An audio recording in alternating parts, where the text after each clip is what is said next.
Alright, hey guys, what's going on? My name is Michael, and today we are working on an E90 3 Series. We're going to be replacing the angel eye bulbs, and I'll give you a quick demo here. We're going to be turning these guys here, these old amber ones, into these. There's a couple reasons you might do this. Maybe you don't like the look of the old ones. Maybe your angel eyes are dead. This is actually the second time I've done this on this vehicle. The original angel eyes, the right side one died, and so we replaced both of them with LEDs.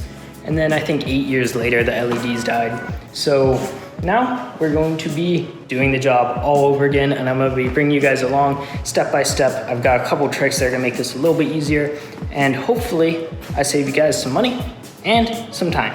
So without further ado, let's get right into the video. All right, before we get too far into the video, I just wanna mention exactly what we need here. We've got a 2.5mm Allen wrench. We've got a 5/16 I don't know, socket or whatever you want. And then we got a, I believe this is a 10mm. Aside from that, a couple of flathead screwdrivers, and you should be good to go.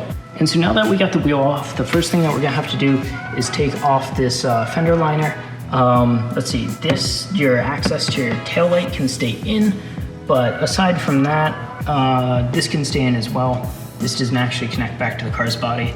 So I'm just gonna give you a quick point through of all the, I don't know, screws, I guess, that have to come off. So you got this guy here, this one, which is going on this car.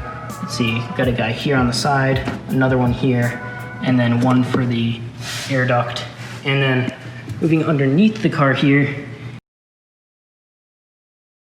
you have this one up in front of the car, and this one here. And I believe that should be it. Oh, and this one here. All right, so I'm gonna go ahead and use my 5/16. Now that I think about it, there's probably a metric one. So I know in my last clip I said this is a 5/16. It's actually an 8mm. You'll be fine either way. They're close enough. But in the end, I ended up finding 8 total of these screws. Like I said, there's one missing on my car. So you should be looking for 9, and then of course one of these plastic nuts. But so once you're done with that, you can turn your attention to here, and let me get the flash on. You can turn your attention here, and you just want to start gently pulling back this fender liner. It should come pretty easy. Keep your attention focused up here on the front. Of course, a couple rocks are gonna fall, that's okay. And there you go, it should come right out like that. And of course this is filthy. Anyways, so our main area of focus today is gonna be this little thing right here, this cover. And I would say this is probably the hardest part of the entire ordeal, is getting this off.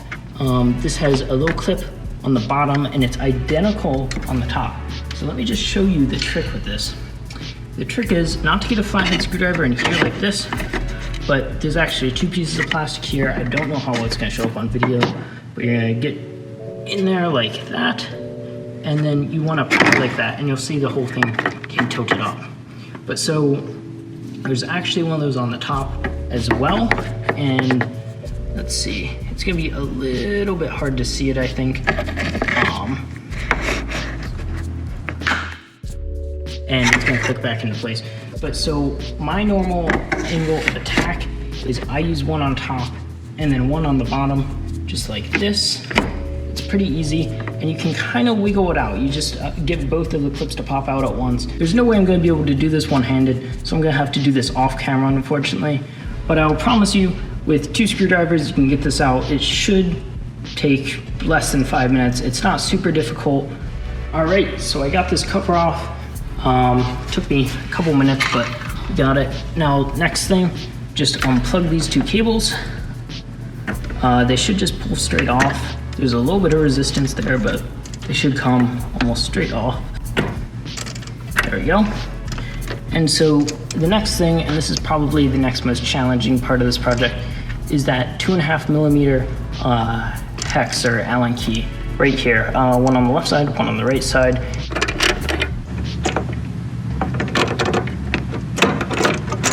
All right, ladies and gentlemen, I'm a little upset with myself right now because I'm coming to you from the future because I made a mistake in this video and I got the wheel well on and the wheel on and the car lowered. When you pull out this lens here, it's gonna possibly, not all the time, but possibly come with this black thing. We're gonna want this for this install, at least for the lights that I'm using here. We're gonna want this. And so I'll show you how this goes in, and the rest of the video should follow exactly as before. So you just put it in there like that. The most challenging bit of this is getting those light tubes through here. You'll see that there's like a W here. This is gonna go on the bottom. You just kind of slide it in and hopefully they should come through. And you can see they're poking through there. Other than that, the video should carry on exactly as I filmed it from here. So hopefully you enjoy. Start with the screws in already. It's gonna help you line it up a lot. And you can see there's a tab here and here. Basically that means that this can only go in one way because of this rounded corner. So pay special attention to that. But other than that, you just kind of set it in there. I'm not really sure how that's gonna turn out on the video because it was a little bit hard to line them up and screw them in one-handed. But as you can see, I've got it in here now. It's not quite tightened down all the way. But what I'm doing is what I consider to be very important, and I highly recommend you do this too. It's checking the work. Nobody wants to get the car all the way on the ground and the fender liner in and find out that it doesn't work. But already, look how much better this is.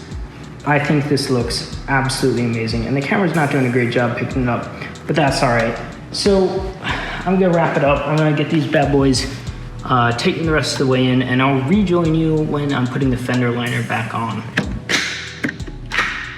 All right, so I'm currently putting the fender liner back in. Sorry I didn't get all of it on camera. Again, a little bit hard to do with one hand.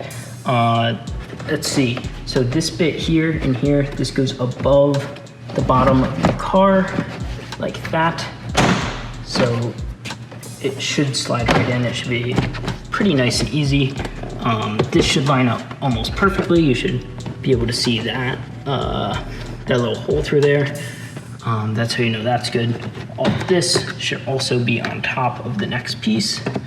Let's see, the only thing missing now, and sometimes it's hard to get it all done at once, so I might probably stop the video again so I can use two hands, is this, this piece, the piece that's further back in the wheel well, should go on top of this piece here. All right, so our fender liner is back on, our wheels are back on, and they're torqued to 87 foot-pounds. And one thing I want to point out, you can see these headlights are nice and oxidized. It's an old car.